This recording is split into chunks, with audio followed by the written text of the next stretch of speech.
We talked last night and I was like, oh man, I wish this was recorded.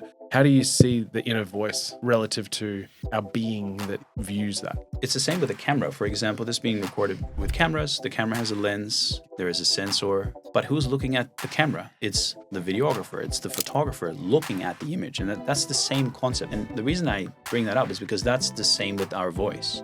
I believe that one of the questions that you asked at the end was, there's one thing you want to leave people with, then what would it be? And what I said was, don't believe everything you think. And that's such a powerful thing that if we just understand and appreciate that, our lives could be so much easier. Have you ever caught yourself thinking, why am I so hard on myself? What if that critical voice in your head wasn't really you at all? In today's episode, I sit down again with Dr. Yannick van Heerden to unpack the powerful concept that you are not your thoughts.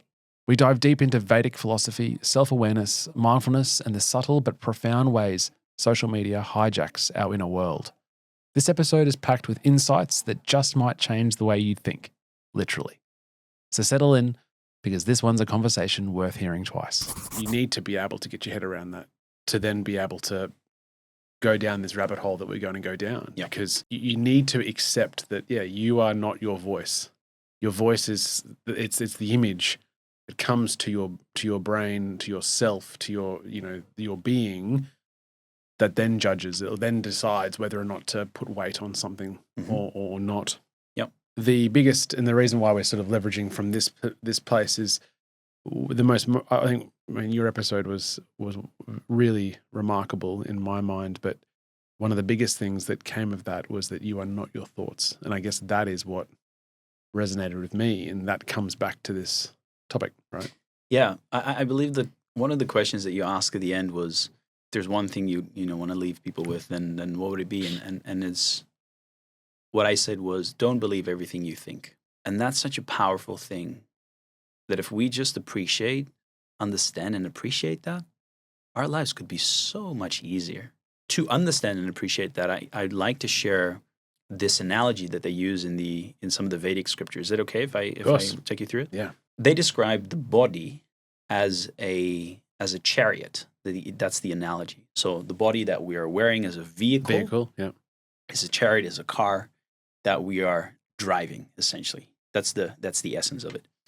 There is a quote. This is from the Katha Upanishad, and so I'll just read it. And it says, "The individual is the passenger in the chariot of the material body, and intelligence is the driver. Mind is the driving instrument, and the senses are the horses. The self is thus the enjoyer or sufferer in the association of the mind and senses. So it is understood by great thinkers." And this is just a beautiful thing to unpack. If we look at, and I actually have an image, and I'm happy to share it. Maybe you can put it up on the screen, when people are actually watching this. What you can sort of imagine that there is a car, a chariot. The chariot is pulled by horses, and the horses are the senses. So anything that happens in life generally is triggered by senses. We smell something, we see something, we hear something, we feel something, we taste something, right? If you look at if you're in a shopping mall and there's a bakery, you might smell pastry, you might smell croissant, you think, this smells delicious. And then your mind starts to contemplate on that smell, like, I'm hungry, I'd like to really eat this, And that is the senses influence the mind. So if the senses are the horses and the mind is the driving instrument, so it could be the reins of the chariot, then your senses will always pull you in different directions. When you see the chocolate, when you smell the croissant, when you look at a football, for example, you feel like, I really want to play some football, or you see the surfboard in the garage, and your mind immediately starts to go to the surf. You're getting like, what's the surf like? Pulled towards that sense, yeah. And sometimes it can be good, but often it pulls you in the wrong direction. And when it does that, a lot of people fail to recognize when that happens.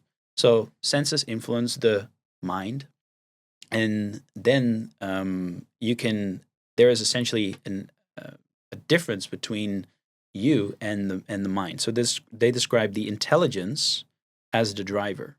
So the mind is just the driving instrument, but the intelligence is the driver. Mm-hmm. So we can use our intelligence to control the steering wheel and decide where to go. So if we are having thoughts or feelings, or we see something, we taste something, we don't have to blindly go with that.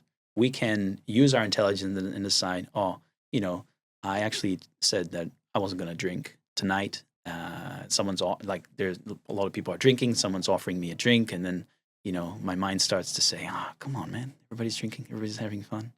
Why are you doing this? Why not miss out on this? Come on, man, it's going to be fun, and just one. And then you think, okay, I'll just do one. But essentially, that's the intelligence. That is you agreeing with the mind's suggestion of let's have this drink right now. And then you have one drink, and it's like, okay, well, just stop at one. And then the mind again is like, you can do one more. One more can't hurt. And then it's two, and then it's three, and then it's four. And so is that there is a battle between, in the analogy, between the senses and the rain, and the intelligence who's driving, whether to follow that or whether to pull it back into true north. Yeah, the battle is actually between the intelligence and the mind. And we can, and the self is there as well. So the self is essentially sitting in the chariot. Yeah, we're not even the driver, we're the passenger. Yeah.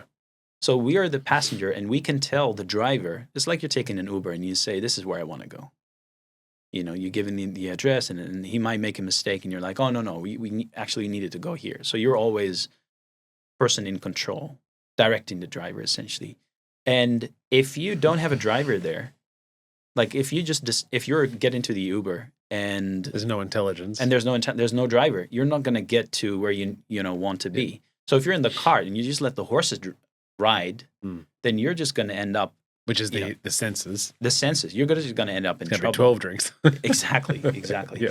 So it's the battle between the self and the mind, and we can use our intelligence. We can develop a capability in the Vedic, in Sanskrit they call it buddhi, and you can look at it as conscience or intelligence, and it's this higher faculty that we can choose to deploy to make decisions that are good for us in the long term. So essentially, the mind is looking at everything in the short term, wanting pleasure now, wanting, some sense gratification right now, some joy, some pleasurable feeling, essentially. And the intelligence sees that, maybe this pleasurable feeling is good now, but it's going to cause trouble in the long term. And that's when, if we don't have that intelligence, if we don't look at things in that way, that we can see what would this lead to later, then we're not able to make good decisions.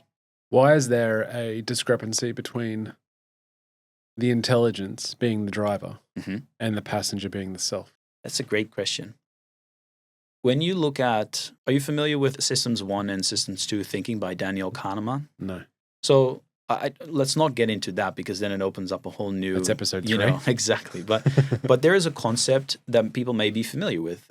System 1 and 2, conscious, unconscious sort of mind, where in that system they describe essentially System 1 is the sort of the reptile brain, is the system that makes choices based on gut feeling, based on nature. Like it's what you will go through without rational thinking, just a gut response. Then their System 2 is the rational part of the decision making. Is I'm actually making a conscious decision to pursue something or not. And there's other analogies, like Jonathan Haidt's Rider and the Elephant. It's the same sort of thing. System 1, System 2. One is unconscious, one is more conscious. But both of what these theories do is they compartmentalize the mind. And they say there's a conscious part of the mind that makes the decisions, and then there's an unconscious part that does everything on autopilot and, reacts when it needs to in, moments of danger, or make things automatic. What these theories do, I think they're very useful, and I respect both Daniel Kahneman and Jonathan Haidt. They're useful in understanding that there is a difference between the conscious part and the unconscious part. But what is hard to see in both these analogies is to understand, who am I then? Am I System 1 or am I System 2? Because both System 1 and 2 can give suggestions that might not always be helpful. So if we accept these theories, then we accept that I am inherently flawed, which is problematic because that means that I can't fix it. Like if I am inherently flawed by nature, my design by nature is that I am flawed, then that's highly problematic. And without having to go into all the philosophical detail, if we just would accept that, then let's say the way. So why they describe the self is that the self is actually a perfect entity. So the self is perfect, but the covering of the self, being the mind, is not perfect. And the mind is being influenced by everything that's being around us, and that's the thing that makes us not perfect. So life itself, a person, you can call it a soul. In Sanskrit they call it the Atma, the self. The self is separate from the body and separate from the mind, and is a perfect entity, this beautiful, perfect entity that becomes conditioned by the presence of physical body. So the difference between like a telephone pole and a tree, for example, is the difference is there's life there, and life itself is a beautiful entity essentially. And if we have that itself is perfect, but the conditioning of the mind makes it appear imperfect, and so that is why if we separate those two, we can say, okay, well, if I just am the self and I can take more control of the imperfect and undesired sometimes influences on me, then I have agency. Then I can choose what direction I'm going to go into. And in a nutshell, that's in short.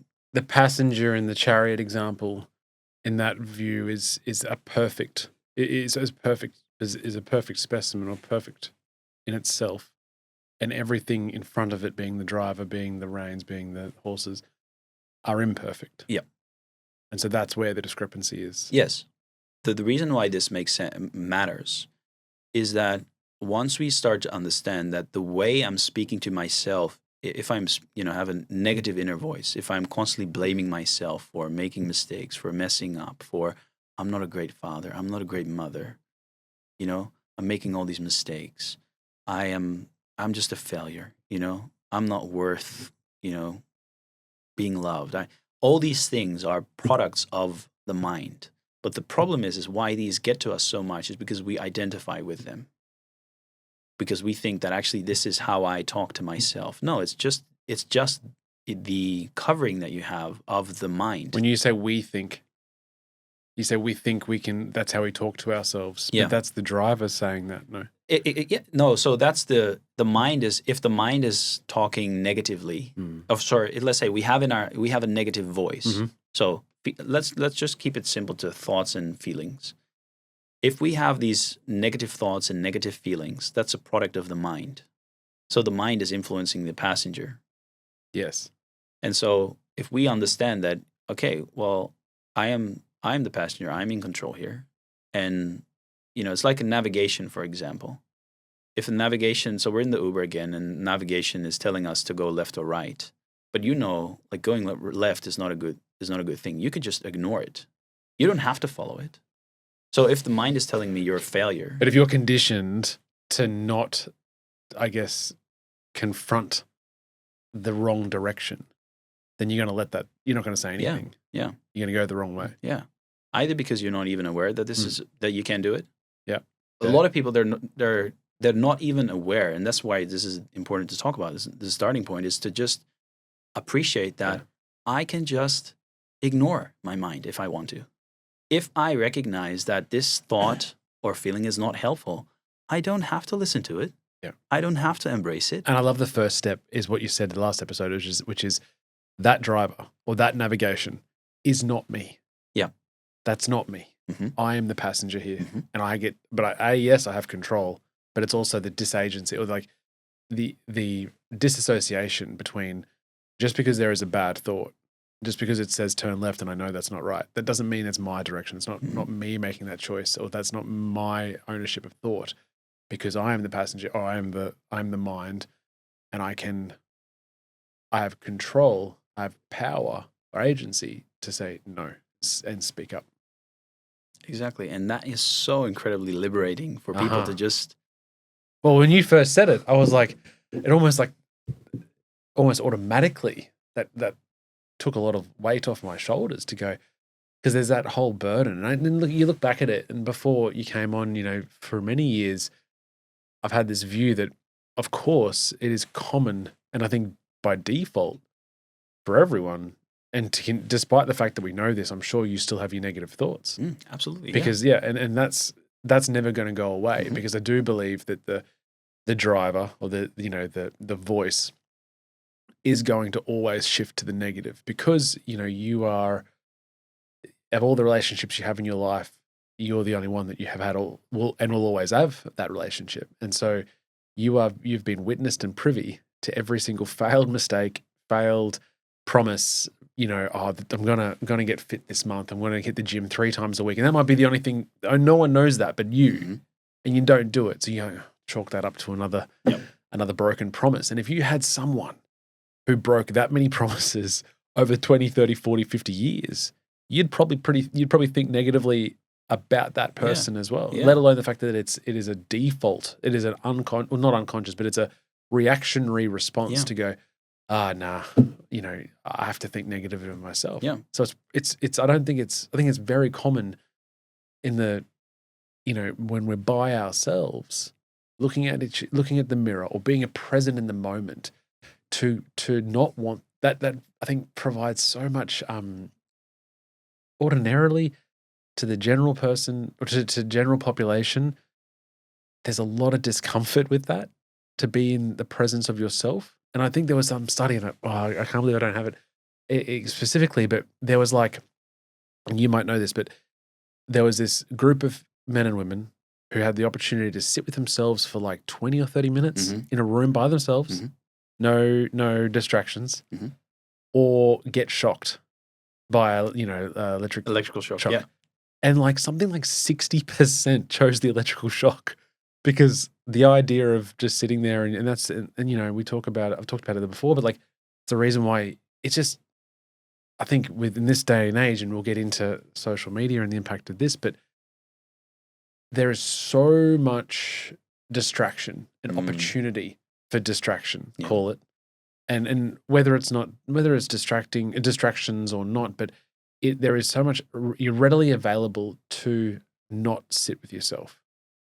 You go to a set of lights in your car, and you might have a podcast on or some music, and you can't even sit there. You got to grab your phone and check it. You're in the line at the cafe, and you check your phone. You're in with someone at a cafe. They go to the toilet. You can't just sit there. You have to grab your phone. You have to do something, right? And it might be habitual, but I also feel like there's an underlying position of, because we're not exposed to it, even from kids now, right? The best thing I think kids can be is bored.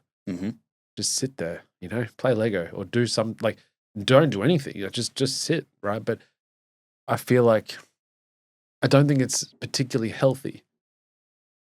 And that's where meditation comes through. But I'd love to get your thoughts in terms of where this new age, and I don't want to be the boomer in the conversation and shit on social media, but it has to be accepted that this day and age versus, let's even say 15, 20 years ago, before the advent of social media and smartphones, I guess, or technology is the way it is now, maybe there was women's weekly magazines that you had to, I don't know. What's your thoughts?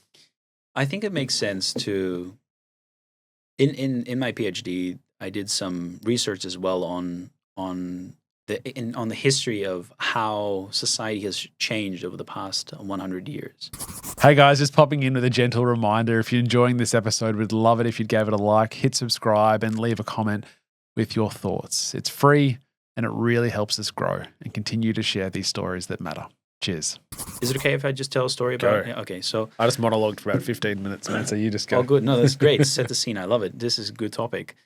There is, in the past 100 years, there has been a shift in how people live their lives. And that shift is being strongly influenced by a certain number of politicians, industrialists, bankers, that about 100 years ago, um, after the First World War, actually during the First World War, there was lots of manufacturing of weapons, and everything was blowing up and then had to be manufactured again, and so it was great for business. Business was booming, right? It was fantastic. It's blowing up, but built again.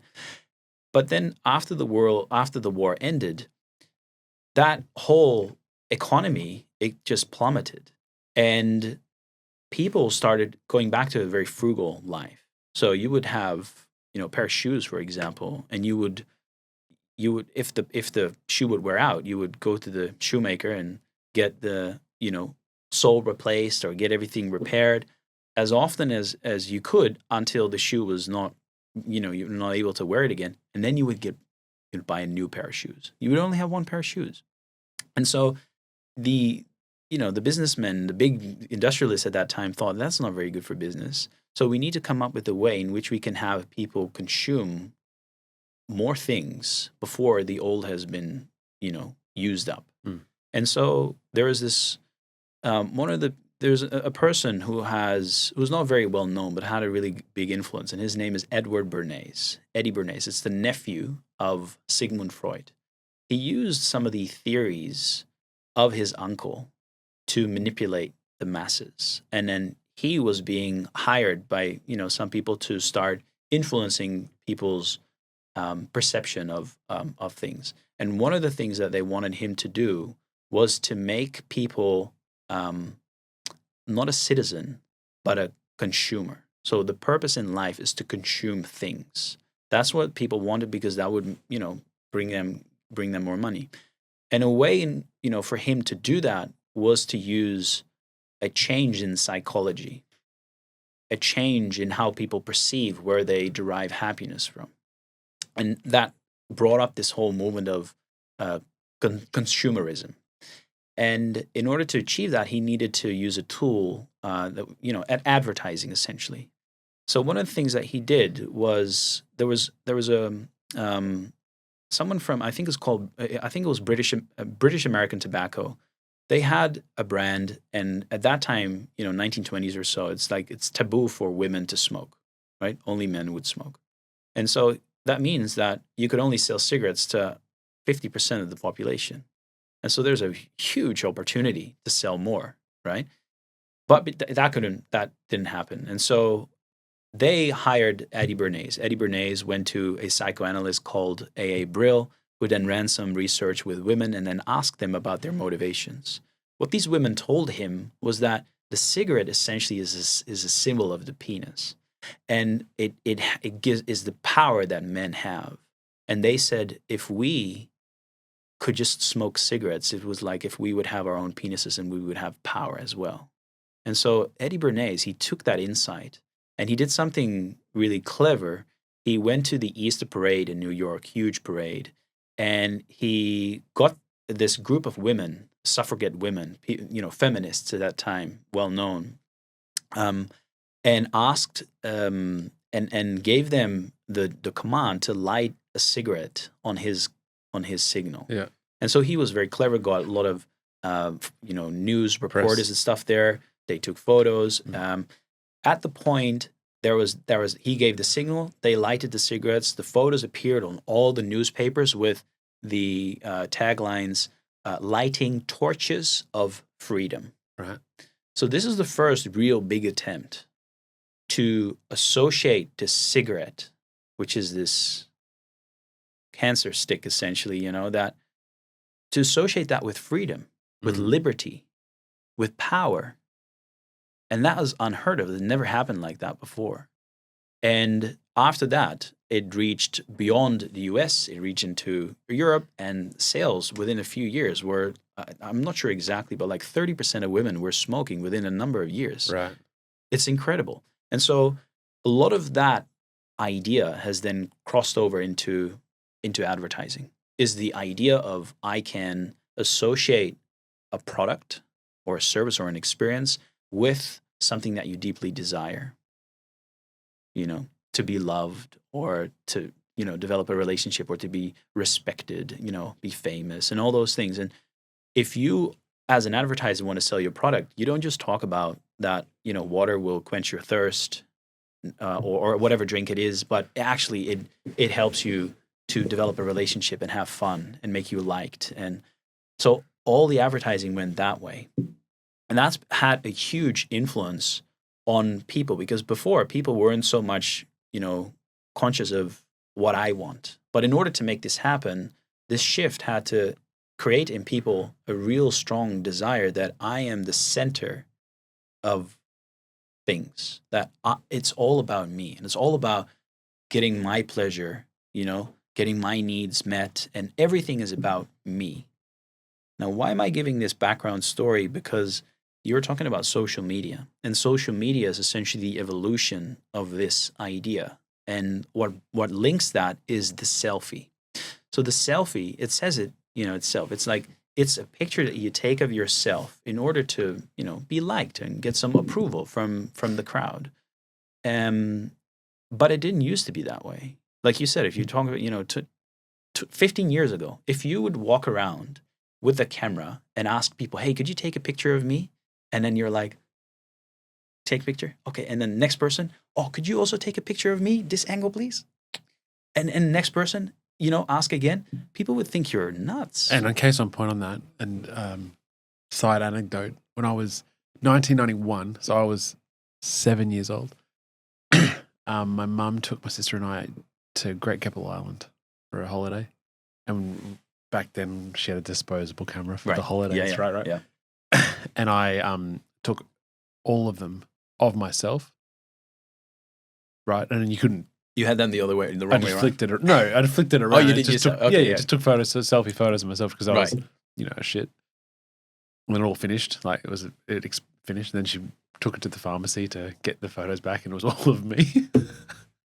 And I was roasted for it, right? But that's the point. Whereas now, it's all we do. It's all we do. And that is something, that's a beautiful story. That's a hilarious story, actually. That's so funny. But you're right. It perfectly illustrates where things have gone, is that we are so conditioned. And that the thing to know, I guess, to realize for those who are listening, is that that's not our fault. It's how we have been conditioned. It's decades of advertising, billions of dollars that have influenced where we seek happiness, where we're trying to, seek happiness. And if we're talking about social media, it's the same concept of everything is about trying to make things look good. And we look at social media, people are living their perfect life, and then we look at our lives and we're like, I must be doing something wrong. I'm not successful. Like, I see all these successful business owners, they're making millions of money, millions of dollars, and we're it's not going as fast for me. Or, this person looks beautiful, but I don't, and I'm not going to the gym. And we start to have these really unhealthy ideas of what, life should be like. And that's done in advertising, but it's massively amplified by social media. Do you think back in the day, like, I just think about the photos of they call it soft flex, right? So you say, let's say you go on a holiday and now you put it all on social media, and then, you could argue that I just want to show my friends what I'm up to, but there's a lot of different ways you can do that privately, but most people choose to put it out there publicly. But I remember, back in the day when there was the actual camera that you would get, you'd go around to your uncle's place once they got back from America, and you'd sit there in the lounge room, for what felt like 12 hours going through their slideshow of every trip to Disneyland or whatever. And then that'd be them soft flexing to the family that we did this. Or it's like keeping up with the Joneses of but it's not, back then it wasn't amplified. It was so conditioned to literally your neighbors in a literal sense, and your family members, to make sure like that was the extent of our reach, I guess. But now we've got this vehicle that is social media that allows you to and back then, similar to what you said, was that, back then you weren't taking photos of yourself because it wasn't socially acceptable. But the idea of getting that America photo album out to some random in the shop, in a supermarket or the grocery store, hey, look at this. You want to see my photos? They're like, what do you? It wouldn't be acceptable. Yeah. So what's changed? Like, why do you think the desire, obviously what you're saying from back from post World War One, that's when it started, that infiltrating the commercialism or the consumerism and that piece, and we get full circle about the inner talk to ourselves. But it seems so that's always been there since then, at least, to that comparisonitis, that sort of position. But I just feel like because of the tech and because of social media and the ability to amplify that, we're in that place where it is rife. You think that's the case because of the environment that social media plays, that has sort of exacerbated that for us? Absolutely. I think if we look at, like, it's hard to understand because most of us that are alive now, if not everyone, just this is the way it's been. Yeah. For the past 100 years. But if you look back in those times, before that, times, yeah. it didn't used to be that way. And so we think that this is now normal, but it's not normal. And so what I'm talking about is, what is not normal is that the fact that we are wanting to fulfill some kind of need through buying our way through something. And yes, I do think that with this massive exposure to social media, I think Australians on average spend about, I think the most recent stats were 1 hour and 51 minutes on social media every day. And that's an average, right? Some people spend 1 hour. Some people spend like 5 hours per day on social media. Some of my clients running successful businesses, spending 3-4 hours per day on social media. And it's not to judge. It's just that if we allow the problem is with social media is that it's all free, right? And their business model is that they sell advertising. And so all they want is to get as much of your attention as possible so they can sell more ads. And you might have heard of the saying, if it's free, then you are the product. Yeah. Right? And that's 100% the case. So if you go on, for example, YouTube and you type in something and you delete it before having hit enter and you type in something else, that algorithm captures all of that. It knows exactly what you want to see, what you prefer, how, like, you're hovering over an image or a video and then you don't decide to watch, you scroll past, okay? Oh, then you're watching something without music and you're just looking at the movements, and it immediately recognizes, oh, you're interested in this. Hey, the next video is going to be changed. It depends on your behavior. Everything, and all of that is packaged up in a profile to advertisers, so that all the ads that you're being presented with are as personalized as possible. That's why I think some people, they say, yeah, but isn't that great? Because then I get only stuff that is, personalized for me. Yes, but you're constantly being served things that you might think you like, but will, like, some people, they can't even afford it, or, they constantly try and think, I'm going to buy this thing. Like one of my clients, he is doing a pickleball type, something like that, paddle. And then he bought 4 paddle rackets, and he could only play with one at the same time.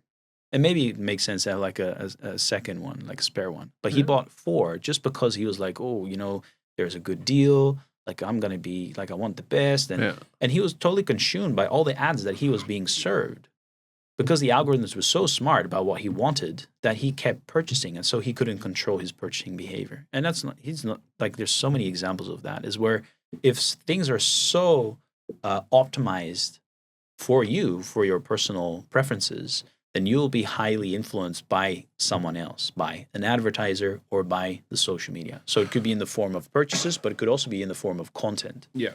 And I think that's something like I made this note here. One of the things, there is a design ethicist that worked at Google, Tristan Harris. He was one of the people behind the social dilemma. Have you seen that documentary? Okay, so he said this. He said in a Congress hearing, he said their business model is to create a society that is addicted, outraged, polarized, performative, and disinformed. That's just the fundamentals of how it works. So, like we talked about, this performative element. It's like people, they become someone that they're not by making the selfies and trying to find their best angle. Yeah. And if I just have my best angle, then all people will like me. And if I show my vacation photos to my friends, and if let's say I do that on social media publicly and I only get 12 likes, then I might actually start questioning, like, how significant am I? And people genuinely feel inadequate because they don't get enough engagement or likes on their social media posts. So I think that's a really unhealthy thing that we didn't used to have. That is something to be aware of and cautious of we're doing that. Addicted, outraged. So the content is being served to make you, polarize as much as possible. Us versus them. If you set up a new account, I saw this study, it took like 7 YouTube suggestions before getting to something that was quite extremist content that would easily bring you in that field of us versus them. Mm-hmm. And it like, these algorithms are so optimized that you see something completely different from what I see based on your interest. And some might say that's a good thing. I think that it could actually be a very dangerous thing, because you might just be blindsided by just, this is what things are like. So, and that comes back to the idea of what you like. The concept of you are what you eat. Yeah. Literally, what you eat, your body will turn that into body cells, and it becomes your body. Yeah. The food that you eat becomes your body, and I think the same process applies to what you read, what you watch, what you listen to. Anything that you consume, it shapes your mind. But I guess the difference here, which is, probably your concern, is that we get to go to the shops, whereas the consuming part on social media, the way that the algorithms are, a lot of that is subconsciously chosen for us in the direction that we're headed. And I don't want to be a martyr about it, because I'm a victim. I'm part of I'm one of those people that he talked about to the Congress as well, right? But for me, I got off it completely off social media maybe a year ago, and the marketing thing was not much of a concern, but it was certainly the inner voice which we talked to at the top of the show, like how that impacted. And I felt like I was pretty good, but also I'm obviously not perfect with it. But the idea that I had to keep up the appearance or keep up a show to tell the people, and but also this idea that I wanted the addiction piece, right? That I need to know what's going on in my feed or what's going on with the people that I follow. Like, yeah, for me that was like, this isn't healthy, and I wasn't the 5 hour a day, but I was certainly, like, I would say the majority that is the hour and a bit looking at it, wanting to know, I follow this person. I've never met them, but I know everything about their thing. And I just couldn't, I just could no longer accept the premise of it. Mm-hmm. And so, maybe it's age, maybe it's like, I just don't care. I just don't care what people think, and there's a huge growth piece about that as well. There's a few little examples where, you look back and you go, I was in Hawaii and playing with my kids on the beach, and there was this couple walked past, would have been just on sunset, and we'd been there for an hour or two, and the husband or the female partner sat on the beach, like literally just walked past, sat on the beach. She took a photo of him, and then they walked off. Like as in sat on the beach looking at the sunset. Yep. Set up, great photo, I'm sure. Yep. But didn't like there was no value for that, right? For them. So yeah, it was almost like I didn't like the idea that we were living for the post. We were having experiences for a post or to reflect that. And I just was like, oh, I'm out, tapping out of that. And if I can't be successful in life, if I can't have fulfillment in life without it, I interviewed a adolescent 16-year-old on the show about social media. Right. And it was so confronting about the pressures and stress and and as you said, they are very much grown up with that like we over an age where we can remember time before it and time now, but that's just completely the idea of her. She understood, she was so mature and such a lovely human about the pitfalls of it and all the things, but and how bad it could be or can be. But then I said, well, what's stopping you from pressing the delete account button? She's like, oh, couldn't do that. So it's this pull of even the people who understand. And I do think that, like, yes, you can sit here and listen and go, yeah, I'm sure it's bad. Like, I know that it's comparisonitis. I know that the person I follow is having a shit of a time or has $4 to their name and they're hopping in a friend's Mercedes and they're taking a photo of the Mercedes, whatever it is. And then, but I cognitively know that is not their life, or I cognitively know that is just a day of 7 in a week. But subconsciously, it still hits. It still goes, why aren't I having this opportunity? Well, they seem too happy, and I think that the more and more you expose yourself to, and that's the negative self-talk, that is the position of going, it is an immediate subconscious reaction to go, that's not me. I'm not as successful as that. I'm not as happy as that. Why aren't I going on holidays? They're always going on holidays. And it's like, shush, like stop the noise. Focus on your own self, be in your own lane. So that's a monologue again, but that was the motivation for me to go, and if we've created a world where I can't be successful in life in my own terms without social media, if I can't do that, then there's a real problem. Yeah. And I think that I'm doing okay without it. That's good, man. Yeah. That's good. Yeah, I made the same decision a lot longer ago because for similar reasons, but I think that's the thing, is to just be aware of how do these things influence the way we think, how we talk to ourselves, what we desire. And that is one of the messages that I think I wanted to pass on is to all of the things that you do, that you consume, it will influence your thinking. It will influence where you spend your time, where you spend your money, what people you want to hang out with. And if you constantly, by spending time on social media, feel that something's missing in your life, that you're missing out on something, that my life is insignificant, that all these other people are doing well, then that's a sign that it's not, helping you. And it'd probably be good to distance yourself in some way. I'm not necessarily saying to delete the account, but yeah, if you're aware that these things are playing a role in your life, then okay, maybe try and give different information to my mind.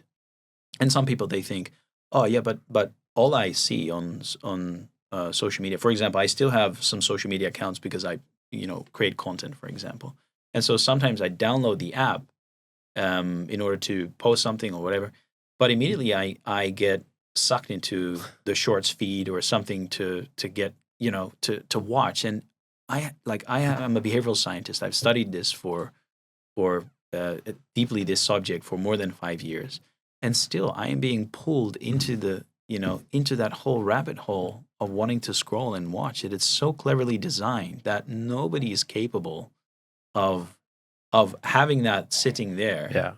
Having the chocolate bar sitting here and you love chocolate and just leaving it there and just continuing the conversation or continuing your work like have this massive bar, stash of chocolate next to you and just trying to work on your computer and you see the chocolate all day. It just Yeah, doesn't sure. It work. doesn't Just work. remove the chocolate, Yeah.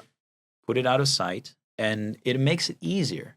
And so that I think that's something that people always can do in some way without having to completely, to say I'm never going to use it. But yeah, add some restrictions, make it a bit more difficult to access.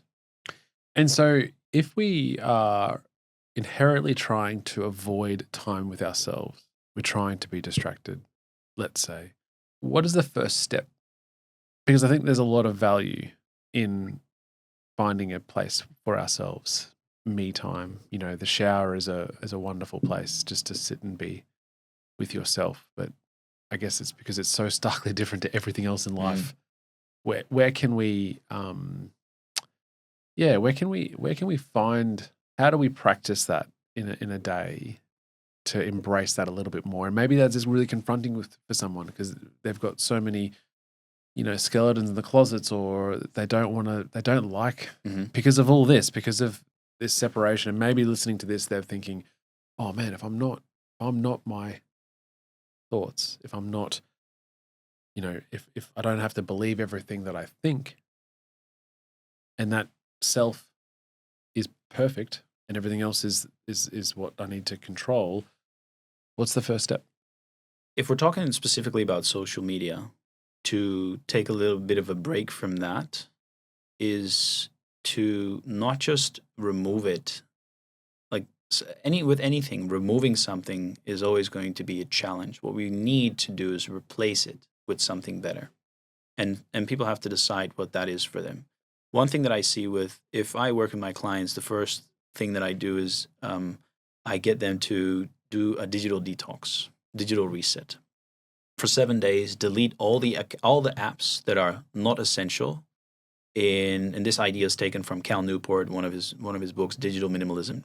But take a 7-day break from anything that doesn't hurt your personal or professional life. So remove anything for 7 days. Your life is still gonna be the same, right? Nothing is going to, you're not gonna be disrupted big time. You're not gonna miss out on anything. Everything is gonna be great still.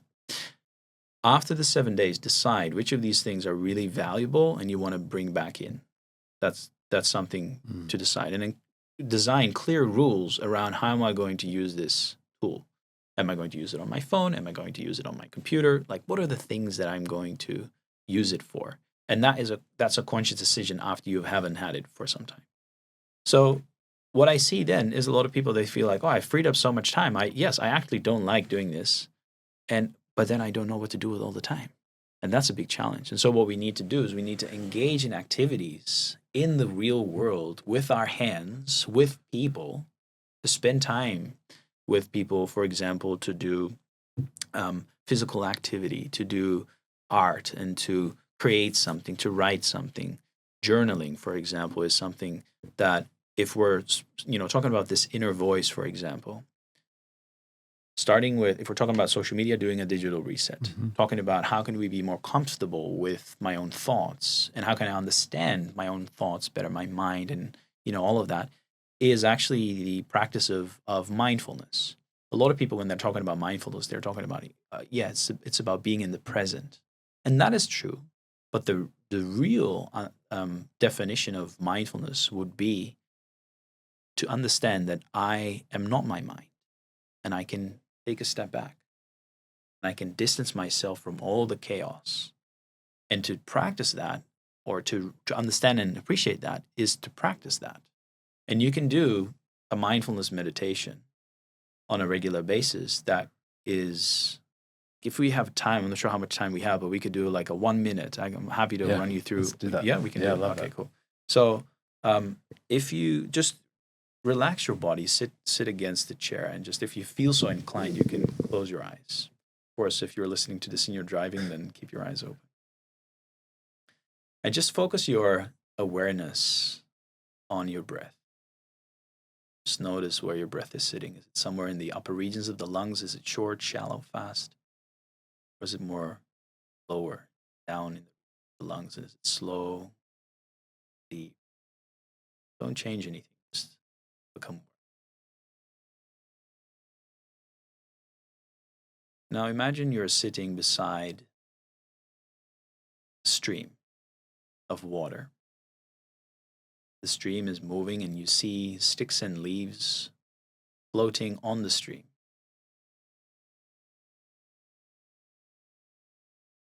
Similarly, imagine looking at your thoughts, your feelings, your desires, your anxieties, and so on, as if they are floating on this stream.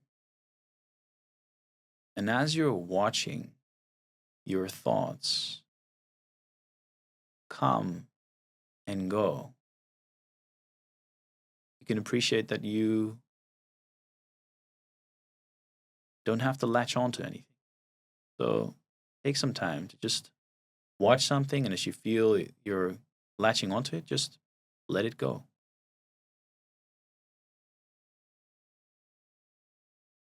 But once you understand that you are actually sitting on the riverbank, your thoughts and emotions and anything is floating on this stream. And once you understand that you are separate, that you are the passive observer, and you are not the stream itself, and you are not the contents of this stream, be they images, feelings, worries, hassles, desires, and so on,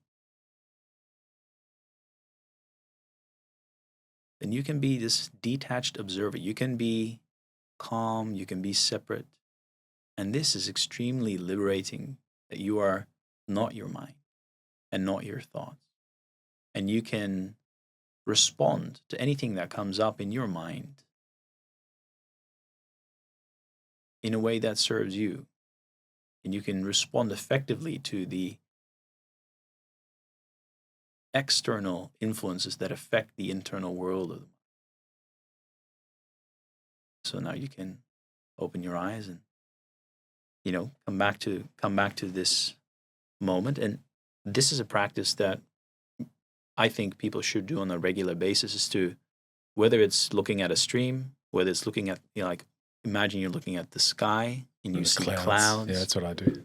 Just appreciating that all these things will happen and will come and go, and I can't silence it, but I can decide what to spend time and energy on. And one of the things that you mentioned earlier in the pod was, one of my meditation mentors said, he explained it this way. He said, your desires and your feelings and thoughts, and it's like dogs barking at you. And I remember when I was 11, we had a puppy, a golden retriever, a little cute puppy. But because he was untrained, he actually grabbed my pants and he ripped 2 of them by being so close and barking and, grabbing it and playing. And so he was up close, pulling on it. And essentially what my meditation mentor said is that these desires are dogs barking at you. Sometimes it might even bite you and hassle you so much that you're so distressed by it and so frustrated by it. But after practicing this more and more and more, over and over, you'll notice that the dogs will stand, on a distance. You might still hear them barking, but they're not hassling you. Yeah. You're not frustrated. You're not, moved by it. It doesn't bother you anymore. And that's going through, for example, this practice of mindfulness, or the practice of journaling, where you write down your thoughts. And the act of writing down your thoughts, putting something on paper, physically distance the thoughts from you. And you can see the thoughts for what they are, and you can say, yeah, this is a thought. It is not me. Now it's on paper. Now it's tangible. I can create that distance. So those 2 things are really effective in coming to be a bit more okay with the thoughts that you have, and just approaching it from a place of, okay, this is a thought that I have. Is this something that I'm thinking of? Is it going to help me or not? Yeah, that's practically what we could do. And then that's the don't believe everything you think. This has been great, man. We had a whole other topic to talk about on resilience. So I want to ask you, before Christmas, can we get you on one more time this Absolutely. year? Yeah. And we'll unpack resilience, because I think that's a huge, huge topic. And we talked a lot about it last night, and I was really excited to get into there. But yeah, time's Sure. Time's getting away. So Totally get it. Totally get it. I think this topic ties into resilience, ties into purpose, which of course is part of the, name of your show. And I think, and I'm actually okay we didn't talk about that. Because what I think, I have this framework of resilience, and it's 3 letters, MCP, mindset, coping, and purpose. And I'd love to get into the coping and the resilience part of things. But it all starts with the mind. Yeah. It all starts with mindset. It all starts with understanding that I don't have to believe everything I think, and I don't have to embrace every feeling. And that's not about suppressing emotions and, being the stoic and like, I'm going to just, by brute force, controlling everything. That's not what I'm saying. This is about understanding the thoughts, where they're coming from. Why am I thinking this? Why is this influencing me so much? Is to explore these things. And through actually thinking about these things, or through writing, and a lot of people will have experiences where maybe they're a bit, traumatic. And in that case, there is, the advice would be is that if you decide to explore these things that you haven't done in a while, then plan something after it that you're going to enjoy. So if you sit down and you're going to just write about, if you're really going to explore things and you feel like, oh, this is maybe a bit tricky, then always plan something after it that you know I'm going to have some joy. There's going to be some people that I trust, and do it that way. But that piece of understanding that hey, man, I can just ignore you. You are being one final, I guess, then question for you would be, you're running, successful law practice and legal practice. And then if you have an employee that is constantly, talking negatively to you and your staff, and is constantly, mocking you and talking you down and hassling you all the time, would you keep that employee or would you fire the person? Yeah, they wouldn't be staying around. Yeah, they wouldn't be staying around, right? Yeah. And I guess that's the same thing, is that, okay, who is in between our ears? What type of person is that? Do I want to keep that person? And there's a really cool, like a sports psychologist, Dr. Jim Layer, who talked about the same idea. I think I mentioned last time, from that quote of the mind could be your greatest friend or your greatest enemy. And he describes it could be your greatest coach or your worst coach. And so it's up to us to decide, okay, I'm going to make it so that my mind is going to be my greatest coach, that my mind is in my corner. It's my best friend, my greatest coach. That's what I want to, create for myself. And I think that is the starting point of success, of purpose, of everything. So, yeah. Dr. Yannick, thank you so much, man. It's been, could get you on every week. You need your own show, that's for sure. Well, thank you, man. If I have my own show, you'll be my first guest. Maybe the first 10, but thank you. All right, until next time when we talk about resilience, thank you very much, man. Thank you too. That was another episode of the Success Times Happiness podcast. Next time you catch yourself reflecting on life, turn to the person next to you and tell them all about the show. It really means a lot. Thank you again to Dr. Yannick for bringing clarity, compassion, and a framework for real mental freedom. I hope it left you thinking a little deeper. If it did, let me know. Leave a comment, subscribe to the show, and give it a follow so you don't miss the next deep dive we do.